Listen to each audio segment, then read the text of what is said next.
ST सच्ची कहानियों पर आप सभी का स्वागत है। कुछ मर्द जात का नेचर इस तरह होता है, वह औरतों को अपने आगे कुछ समझते ही नहीं। अगर ड्यूटी चले गए और शाम को घर आए, घर आसमान पर उठा लेते हैं। जरा सा बच्चों से या पत्नी से गलती हो जाए तो उन्हें खाने को दौड़ते हैं।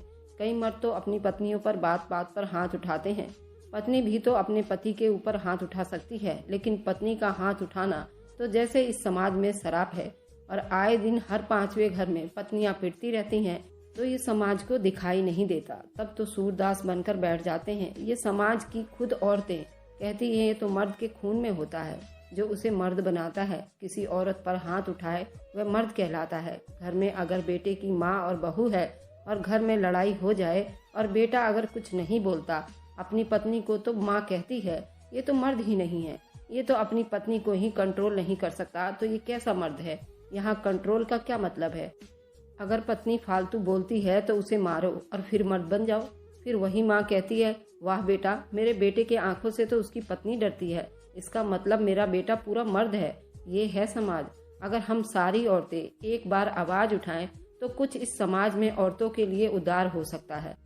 परंतु जो माँ वाली श्रेणी होती है ना औरतों की, उसी ने समाज का बेड़ा गर्क कर रखा है। मैं सभी माँ को तो नहीं कहूँगी, लेकिन 100 में से 20 औरतें तो ऐसी जरूर मिलेंगी। अगर खुद की बेटी है तो बड़ी नाजुक है और बहू को ब्याह कर ले आए तो उसे पहलवान से कम नहीं समझते। उसने तो पूरे घर की जिम्मेदारी उठानी होती है। बहू के अंदर तो स्वर गुण संपन्न सारे गुण ढूंढते हैं। अगर ये समाज अपनी बेटी को ऐसे बनाने लगे तो बहू ऐसे ही मिलेगी ना।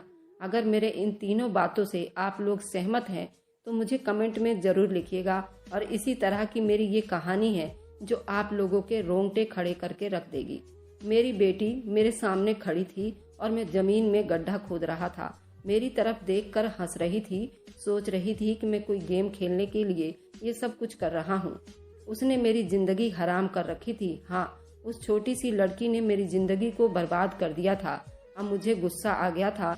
मैंने उसे कहा कि तुमको इस गड्ढे के अंदर लेटना होगा और उसके बाद सब कुछ ठीक हो जाएगा। उसने कहा कि क्या कोई गेम है, तो मैंने कहा हाँ गेम है। पापा यहाँ से चले जाएंगे, लेकिन जब वापस आएंगे तो तुम्हें पापा को चौंका देना होगा और उसके बाद पापा तुम्हें वापस घर ले जाएंगे।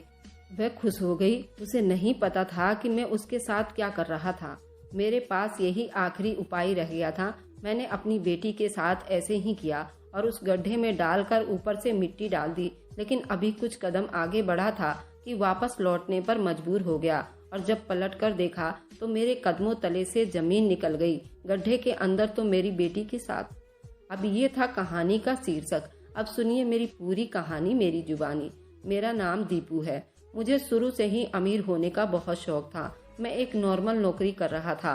मेरी शादी एक जिया नाम की लड़की से हो गई थी। मैंने सोचा था कि मेरी शादी किसी ऐसी औरत से होगी जो पढ़ी लिखी होगी, नौकरी करेगी, मेरे साथ मिलकर पैसे कमाएगी, तो हम लोग जल्दी मिलजुल कर घर गाड़ी सब कुछ बना लेंगे। लेकिन मेरी पत्नी तो गांव से 8वीं क्लास पढ़ी थी।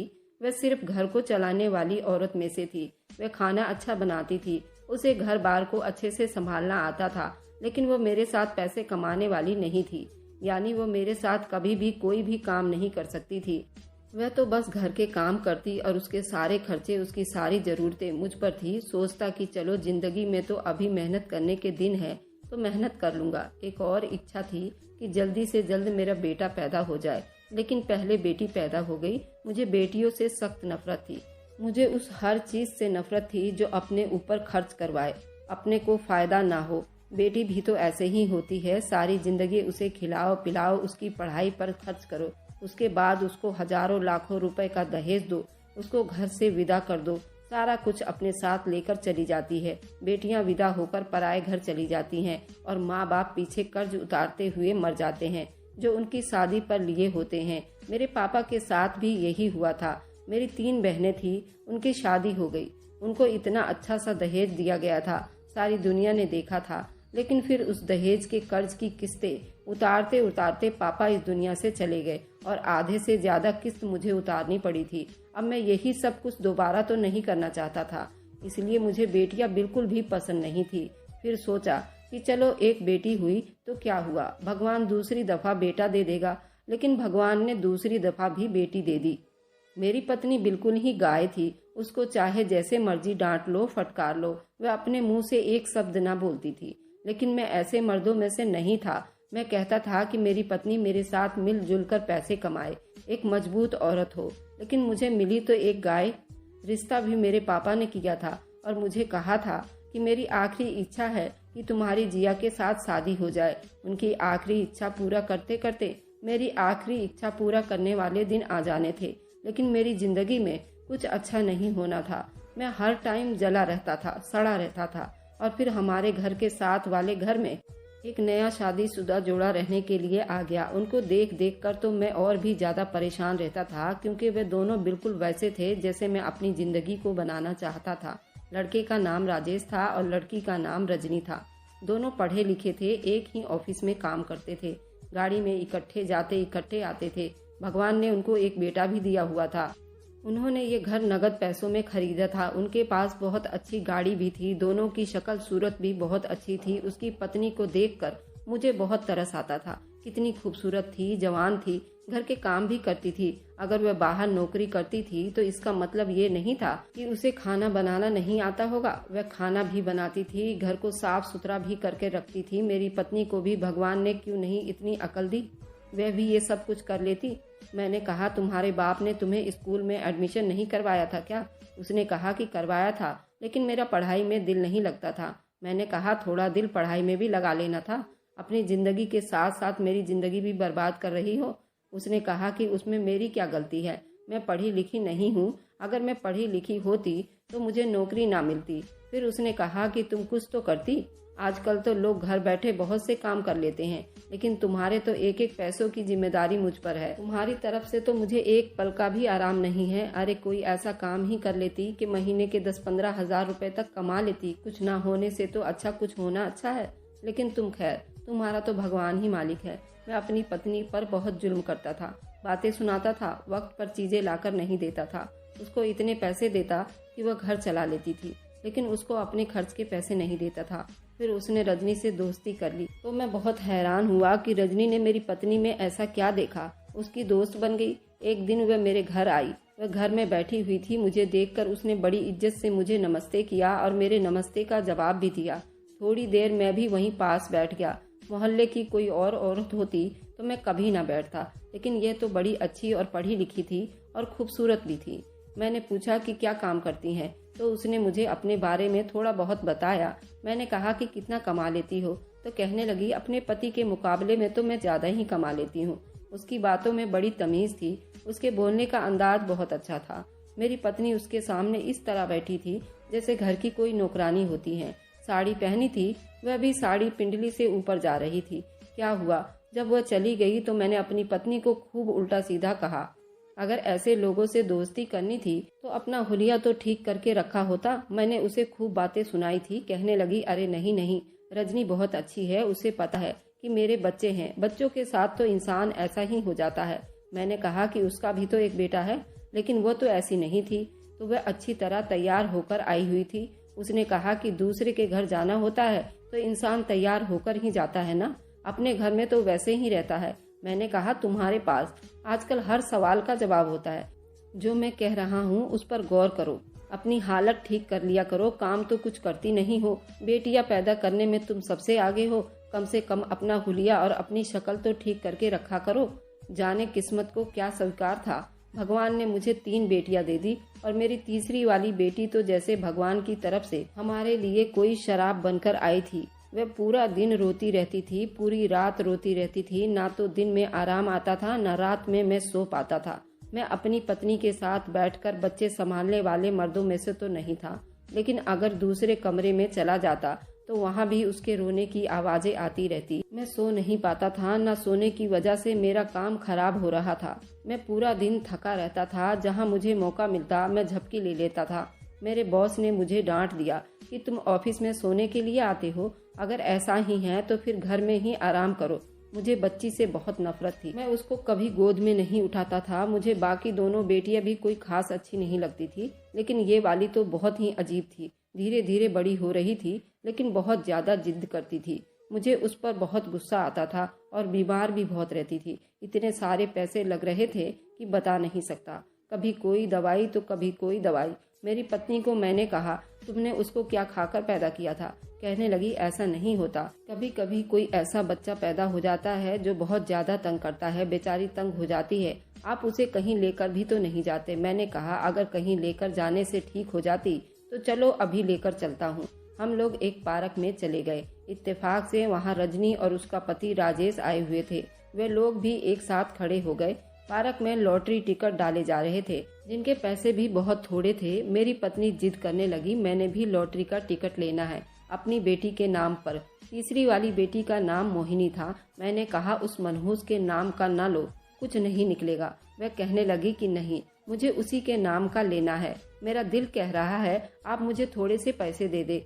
मैंने उसे पैसे दे दिए। मैंने कहा कि जाओ, मेरी जान छोड़ दो। खुद में जाकर राजेश के पास खड़ा हो गया और मेरी पत्नी और रजनी जाकर टिकट लेने लगे। मैंने कहा, देखो, लोगों को लूटने का अच्छा तरीका है। तो राजेश ने कहा कि नहीं नहीं, ये बड़े ही अमीर लोग हैं जो लॉटरी करवा रहे हैं। उनकी खबर मैंने सुनी है, बहुत सारे पैसे निकालने वाले हैं। 80 लाख का तो पहला इनाम है, क्योंकि बच्चे के नाम पर ले रहे हो। बच्चे के बहुत सारे कपड़े, जूते, खिलौने भी दिए जाएंगे। वे भी कम से कम 1-1 लाख के होंगे। मैंने कहा कि कौन करवा रहा है? तो उसने कहा कि एक आदमी करवा रहा है, जिनके बड़ी मिन्नतों और मुरादों से उसका एक बेटा पैदा हुआ था, लेकिन उसका बेटा इस दुनिया से चला गया है। बहुत अमीर आदमी है, इसलिए बस उसकी याद में इस तरह से बांटता रहता है। ये बस इनाम वगैरह निकालता रहता है। मैंने कहा, ये तो बड़ी अच्छी बात है। बस यार, क्या करे, बेटे तो नसीब वालों को ही मिलते हैं। उसने कहा कि बेटे प्यारे होते हैं, लेकिन बेटियां सबसे ज्यादा प्यारी होती हैं। तुम्हारी 3-3 बेटियां हैं, तुम बहुत खुशकिस्मत हो। मैंने कहा, नहीं, बदकिस्मत हूँ। भगवान ने तुम्हें बेटा दिया है ना, इसलिए तुम नहीं समझोगे। बेटियां तो शराब होती हैं। मुझे अजीब सी नजरों से देखने लगा। उसने कहा कि ऐसा नहीं कहना चाहिए, भगवान तुम पर अपनी कृपा बनाए रखे। मुझे उस पर बहुत गुस्सा आने लगा। खुद तो बेटा लेकर खड़ा था, इतनी खूबसूरत और इतनी काबिल पत्नी थी, मेरे लिए बस भगवान से कृपा कर रहा था। मेरी पत्नी ने मेरी बेटी के नाम की टिकट ले ली। उसने कहा कि अगर पैसे निकल आए तो मैं अपनी बेटी को दूर शहर लेकर जाऊंगी, डॉक्टर से उसका इलाज कराऊंगी। असल में मेरी जिया में खून की बहुत कमी थी, इसलिए वो बहुत ज्यादा चिड़चिड़ी थी। मेरे साथ बैठ जाती तो चुप हो जाती थी, पर मैं उसको ज्यादा टाइम नहीं दे सकता था। ज्यादा क्या, मैं तो 1 मिनट भी नहीं दे सकता था। मुझे वो बर्दाश्त नहीं होती थी। मैंने तो अब हाथ जोड़ लिए थे। शायद मेरी पत्नी सिर्फ बेटियां ही पैदा करने वाली औरत थी। कुछ औरतें जिनके यहाँ सिर्फ बेटियां ही पैदा होती है। मैं नहीं चाहता था कि चौथी बेटी आए और फिर 5वीं भी बेटी आ जाए और इन बेटियों का खर्चा मुझे ही उठाना पड़ता। मैं पत्नी को छोड़ नहीं सकता था, क्योंकि मुझे कहीं रिश्तेदारी में से किसी ने भी रिश्ता नहीं देना था। मेरे रिश्तेदार मेरी आदत को अच्छी तरह से जानते थे, इसलिए तो मुझे कहीं रिश्तेदारों में से रिश्ता नहीं मिला था। रिश्तेदारी में एक लड़की थी जिसको मैं पसंद करता था। उसने कहा कि मुझसे शादी करने से अच्छा है वह किसी कुएं में छलांग लगाकर मर जाए, क्योंकि इतना सख्त दिल इंसान के साथ किसी का भी गुजारा नहीं होना था। मेरी पत्नी मेरी माँ की सहेली की बेटी थी और वे दूसरे जिले से आई थी। उसे इन बातों के बारे में पता ही नहीं था। वह कभी मुझसे नहीं मिली थी। एक दिन मैंने उसे कहा, ये जो रजनी से तुम दोस्ती कर रखी हो ना, तो उसे कुछ सीख भी लिया करो। लेकिन क्या फायदा, क्या सिखाती उसको, जब ये खुद ही ऐसी थी। मैंने हमेशा से ही अपनी गलती का इल्जाम दूसरों पर लगाने वाला इंसान था। अगर मेरे आगे कोई चीज पड़ी होती और मैं उससे टकरा कर गिर जाता तो मैं यही कहता था, ये चीज किसकी थी, किसने यहाँ रखी थी, इसकी वजह से मैं गिर गया हूँ। ये नहीं सोचता था कि शायद मैंने नीचे नहीं देखा था या मेरा ध्यान कहीं और था और मैं गिर गया हूँ। मोहिनी की हरकतें दिन ब दिन बहुत ज्यादा शरारती होती जा रही थी। अब तो उसने बातें करने भी शुरू कर दी थी और पूरा दिन वह कुछ न कुछ बिगाड़ती रहती थी। हरदम कुछ न कुछ बोलती रहती थी, पापा ये तो पापा वो। इस तरह करके उसने मुझे मार दिया था। एक दिन तो मेरा ऐसा दिमाग खराब हुआ कि मैं बता नहीं सकता। घर से बाहर निकल गया। आजकल मेरा बॉस भी मुझसे बहुत नाराज था। उसने मुझे एक बहुत बड़ा असाइनमेंट दिया हुआ था। कह रहा था कि उसे वक्त पर पूरा करना है और उसने मुझे वक्त भी बहुत कम दिया था। मुझसे सारे ऑफिस वाले कह रहे थे कि बॉस तुम्हें निकालने के बहाने ढूंढ रहा है। उसने तो ये नामुमकिन सा काम दे दिया है। अब तुम उसको पूरा नहीं कर पाओगे तो वह तुम्हें नौकरी से निकाल देगा। वह तुमसे तंग आ गया है क्योंकि तुम रोज लेट आते हो और तुम्हारा ध्यान भी काम की तरफ नहीं होता। मुझे भी पता था कि बॉस मेरे साथ उल्टा खेल खेलने की कोशिश कर रहा है। सोचा कि एक टाइम ये असाइनमेंट पूरा करके उसके मुंह पर मार दूंगा तो फिर मुझे कैसे निकाल पाएगा, क्योंकि मेरा उन लोगों के साथ कांटेक्ट भी तो था। इसलिए कांटेक्ट को वह गुस्से में ही नज़रअंदाज कर सकता था, बिना वजह तो वो नहीं कर सकता था। इसलिए बहाने ढूंढ रहा था, क्योंकि अब उसके पास और भी लोग थे। मेरी जिंदगी में कुछ भी तो सीधा नहीं हो रहा था। मेरे दिमाग में पहले की तरह बहुत ज़्यादा समस्याएं थी और सर में हर वक्त दर्द रहता था। मुझे पूरी रात लगाकर असाइनमेंट पूरी करनी थी। कृपा थी कि आज तीनों मुसीबतें टाइम से सो गई थी, यानी कि मेरी तीनों बेटियां नींद से सो गई थी और मेरी पत्नी किचन में खड़ी होकर बर्तन धो रही थी। मैंने उसे कहा कि बर्तन ना धो, बर्तन धोने की आवाज़ से तीनों जाग जाएंगी। तुम अपने कमरे में चली जाओ, अंदर से दरवाज़ा बंद कर लो और मुझे बहुत सा काम है। मुझे पूरी रात जागकर ऑफिस का असाइनमेंट तैयार करना है। मैं नहीं चाहता था कि मुझे कोई भी डिस्टर्ब करे। उसने कहा ठीक है। मैंने तो अपनी पत्नी को पता नहीं आखिरी दफ़ा कब कहा था कि तुम बहुत खूबसूरत हो, प्यारी हो, अच्छी लग रही हो, या उसके लिए कोई तोहफा लेकर नहीं आया था। पिछले महीने ही हमारी शादी की सालगिरह बीत गई थी। वह दिन हमारी जिंदगी का ऐसा दिन था कि हमने एक दूसरे को ये भी नहीं कहा कि आज हमारी शादी हुई थी। मेरी पत्नी ये सब कुछ सोचती होगी, हर औरत की तरह उसके दिल में भी तो अरमा होंगे, लेकिन मेरे पास वक्त नहीं था। मुझे उस पर बहुत ज्यादा ही गुस्सा आता था। मैं अपनी सारी समस्याओं की वजह उसे ही समझता था। मेरे दिमाग में ये भी बात बैठी हुई थी कि औरत के नसीब से ही मर्द को दौलत मिलती है। अगर मुझे दौलत नहीं मिल रही थी तो उसमें भी मेरी पत्नी की ही हाथ थी। उसके नसीब की वजह से ये सब कुछ हो रहा था। और फिर दूसरों को सुनाना तो बहुत आसान होता है। जब आपको अपने ऊपर गुस्सा आता है तो आप बहुत बेबस हो जाते हैं, क्योंकि आप उस गुस्से को निकाल नहीं सकते। लेकिन किसी और पर गुस्सा आए तो आप गुस्से को निकाल तो सकते हैं। रजनी हमेशा हमारे घर आया जाया करती थी। शायद मेरी पत्नी भी उसे अपने बारे में भी बताती होगी, अपने दुखड़े भी सुनाती होगी, क्योंकि अब मुझे वो अजीब नजरों से देखने लगी थी, जैसे मुझे बुरा इंसान समझती हो। मेरी पत्नी तो बिल्कुल ही देहाती औरत जैसी थी, कुछ ज्यादा ही थी। खैर, अब मैं बैठा अपना काम कर रहा था जब मेरी बेटी मोहिनी जाग गई और वह बाहर आ गई। मैंने कहा कि तुम बाहर क्यों आई हो, सो क्यों नहीं जाती अपने माँ के पास? तो कहने लगी नींद नहीं आ रही। मैं यहाँ बैठ जाऊँ पापा? मैंने कहा कि बैठ जाओ। पास में बैठ गई और चुपचाप बैठी रही। कृपा थी, कुछ बोल नहीं रही थी। मेरा काम पूरा हो गया और मैं अपने ऊपर फक्र किया। मैंने कहा काम जल्दी पूरा कर लिया। अब सुबह ये फाइल अपने बॉस के मुंह पर दे मारना था और उसे कहूँगा कि मैंने काम पूरा कर लिया है।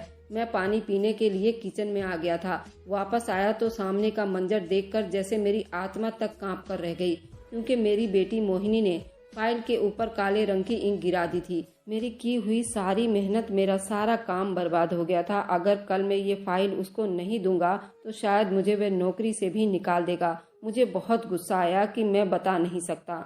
मेरा दिल किया कि मैं कुछ ऐसा करूं जो किसी ने ना किया हो, यानी कि जान से ही मार डालूं। लेकिन फिर मेरे दिमाग में ख्याल आया। मैंने उसे कहा कि आओ बाहर चलते हैं। मैं उसे अपने साथ बाहर ले गया। मुझे बहुत गुस्सा आ रहा था। मेरी कल नौकरी जाने वाली थी। मुझ पर बहुत प्रेशर था, बहुत दबाव था। अगर मेरी नौकरी नहीं रहती तो मैं इन सारी मुसीबतों को पालूंगा कैसे, उनके पेट कैसे भरता। मैं उसको अपने साथ ले जा रहा था। मैंने कहा मैं तुम्हें घुमाने के लिए एक पार्क में लेकर जा रहा हूँ। मैंने वहाँ पर एक जगह ढूंढी जहाँ पर आसपास कोई भी नहीं था। वहाँ पर जमीन में गड्ढा खोदने लगा। मेरी बेटी ने कहा पापा इसमें क्या होगा, ये कौन सा गेम है? मैंने कहा तुमको अभी पता चल जाएगा, तुम्हें बस उसके अंदर लेटना होगा। उसके बाद एक परी आएगी, वह तुम्हें ढेर सारे खिलौने देगी। उसने कहा कि अच्छा। वह खुश होने लगी। जब गड्ढा इतना खुद गया कि मैं उसको बीच में दबा सकता था तो मैंने उसे बीच में लेट जाने को कहा। मैंने कहा कि आंखें बंद कर लो, अगर आंखें खोलोगी तो परी भाग जाएगी। उसने आंखें बंद कर दी।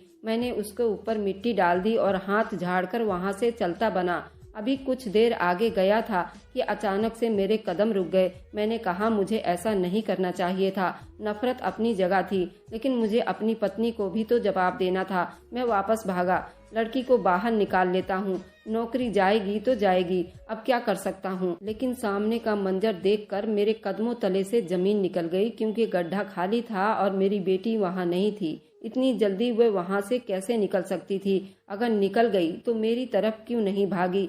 कहाँ चली गई समझ में नहीं आ रहा था। आसपास देखने लगा लेकिन कहीं भी नहीं मिली। वैसे भी रात का टाइम था। मैंने कहा ये तो बड़ी समस्या हो गई, अब मैं क्या करूं। मैं घर जाकर सो गया। सुबह उठा तो मेरी पत्नी ने मुझे झकझोर कर जगाया था। मोहिनी नहीं मिल रही है, मोहिनी कहाँ है, मोहिनी कहाँ है। मैंने कहा मुझे क्या पता, मैं तो सो रहा था, तुम्हें पता होना चाहिए। उसने कहा कि मैं जब उठी थी वह बिस्तर पर नहीं थी, लगता है बाहर बैठकर तुम्हारे सामने खेलती रही होगी। मैंने कहा क्या मतलब, मैं अनजान बना और मैंने उसे कहा कि मेरी तो नौकरी चली जाएगी, मैं सारी रात जाकर असाइनमेंट बना रहा था। उसने कहा कि तुम्हें नौकरी की पड़ी है, मुझे मेरी बेटी की फिक्र है, पता नहीं वह कहाँ है, मिल भी नहीं रही, उसे जाकर ढूंढो। मैंने कहा अच्छा, ढूंढ कर लाता हूँ। मैं घर से बाहर निकल गया, एक तरफ जाकर फोन लगाकर बैठ गया। मैं उसे ढूंढ नहीं रहा था क्योंकि मुझे पता था वह मिलने वाली नहीं थी। उसे गायब हुए तो 7-8 घंटे बीत गए थे, अब वो कहाँ से मिलती। मैं वापस आया था, मैंने अपनी पत्नी से झूठ बोला। मैंने कहा कि मुझे नहीं मिली। मैंने बड़ा ढूंढा, इधर उधर लोगों से पूछा, हर गली में ढूंढा, बहुत थक कर आया हूँ लेकिन नहीं मिल रही। मेरी पत्नी ने रोना शुरू कर दिया, बेहोश हो गई। शाम को उसे डॉक्टर के पास लेकर गया। डॉक्टर ने नींद का टीका लगा दिया। उसकी सहेली रजनी भी आई थी। रजनी बैठी हुई थी। मेरी पत्नी को होश आया, फिर रोने लगी। वह उसे तसल्ली दे रही थी। मैंने रजनी से कहा कि उसको थोड़ा सा संभाल लीजिए। उन्होंने कहा आप बच्ची को ढूंढ कर लाइए। मैंने कहा कि हाँ, मैं ढूंढने की कोशिश कर रहा हूँ, मैं पुलिस में जाकर रिपोर्ट करवा देता हूँ। पर मैंने पुलिस में रिपोर्ट भी नहीं करवाई थी, बस एक मुसीबत टली थी, यही काफ़ी था। लेकिन 2 दिन के बाद ऐसी खबर मिली कि मैं खुद अपनी बेटी को ढूंढने लगा, फिर से भाग दौड़ करने लगा। खबर मिली थी कि जिस लॉटरी में हम लोगों ने हिस्सा डाला था उसमें मेरी बेटी का नाम आ गया था, लेकिन उसका कहना था कि पहले लड़की को लेकर आओ ताकि उसे सबके सामने इतना बड़ा इनाम, इतने ढेर सारे खिलौने और तोहफे वगैरह दिए जाएंगे। कम से कम 80 लाख रुपए का सामान था। वह ऐसे ही नहीं देना चाहता था बल्कि सबको दिखाकर देना चाहता था। जिस लड़की ने जीता है उसी को इनाम दी जाएगी। फिलहाल जब इतना बड़ा इनाम था तो मुंह देखना ही था, उसी को सबसे पहला इनाम मिलने वाला था। यानी कि अगर अब मेरी बेटी होती तो मुझे 80 लाख रुपए का फायदा होने वाला था। मैंने क्या कर दिया, फिर से मैं उसे ढूंढना शुरू कर दिया, जबकि मेरी पत्नी को जैसे सब्र आ गया था। अब वह चुप रहती थी, बस घर के काम करती। वह कभी कभी रोना शुरू कर देती थी। फिर से पागलों की तरह अपनी बेटी को ढूंढ रहा था। फिर पत्नी ने कहा कि आज से गायब हुए 7वां दिन हो गया है, वह कहाँ मिलेगी। हो सकता है किसी गाड़ी के नीचे आ गई हो, कोई उसे उठाकर ले गया हो। मैंने कहा ऐसा ना कहो, अगर वो मिल जाएगी तो सब कुछ ठीक हो जाएगा। मेरी पत्नी जो कभी मेरे सामने जुबान नहीं खोलती थी, उसने जमीन पर बर्तन मारना शुरू कर दिया था और कहा कि अच्छा अब वो मिल जाएगी, सब कुछ ठीक हो जाएगा। इसका मतलब क्या है, वो तुम्हें मिल गई तो तुम्हें 80 लाख रुपए मिल जाएंगे, इसलिए तुम उसे ढूंढ रहे हो। उस गड्ढे में जाकर क्यों नहीं ढूंढते जहाँ पर उसे दबा कर आए थे। जब उसने ऐसी बात की तो मेरे कदमों तले से जमीन निकल गई। मैंने कहा क्या कह रही हो, तुम्हारा क्या मतलब है तुम्हारा। उसने कहा कि जब तुमने वहाँ पर दफना के आए थे तो राजेश भाई वहीं पर खड़े थे। रात को उन्होंने ये सब कुछ देख लिया था और तुम्हारे पलटते ही उन्होंने हमारी बेटी को वहाँ से निकाला और उसे अपने साथ ले आए। और जो इनाम वाली बात है ना, वह भी 1 दिन पहले हुई थी। उन्होंने उस लड़की को अपने पास रख लिया तुमसे छुपा कर। लेकिन जब रजनी घर आई थी तो उसने मुझे सब कुछ बता दिया था कि मेरी बेटी ठीक है और उनके पास है, और तुम्हें सबक सिखाने के लिए हमने ये सब कुछ किया। लेकिन सबक क्या सीखना था, तुम्हारा तो असल चेहरा सामने आ गया। तुम बाप के नाम पर धब्बा हो। जो आदमी अपनी औलाद को जिंदा दफनाने की कोशिश करे वह कैसा बाप है। और फिर इसलिए ढूंढे क्योंकि उसके सर पर इनाम है। मुझे तो भगवान ने रास्ता दिखा दिया, मेरी आंखें खोल दी। अब मुझे तुम्हारी जरूरत नहीं है।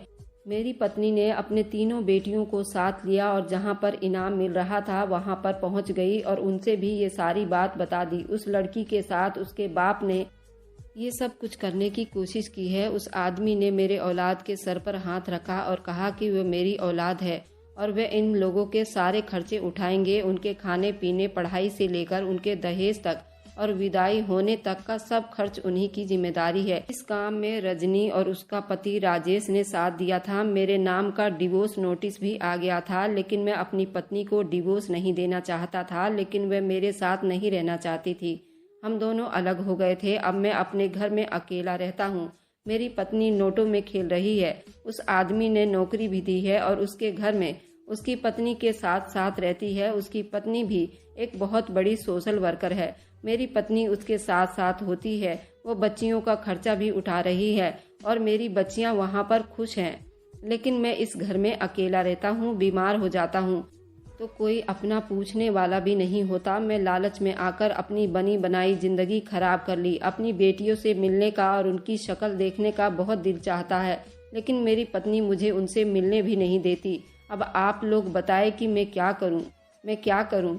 मैं फिर से अपनी पुरानी जिंदगी को जीना चाहता हूँ। कुछ हो सकता है या फिर मुझे सजा मिल रही है, वह ठीक है। अगर आपको आज की कहानी पसंद आई है तो वीडियो को जरूर लाइक कीजिएगा और अपने दोस्तों के साथ शेयर भी कीजिएगा। और हाँ, अगर आपने अभी तक हमारे चैनल को सब्सक्राइब नहीं किया है तो जरूर सब्सक्राइब कर लें। मिलते हैं हम अपनी कल की एक नई दिलचस्प कहानी के साथ। मुझ पर अपना प्यार और स्नेह बनाए रखें। सभी को मेरा प्यार भरा नमस्कार दोस्तों।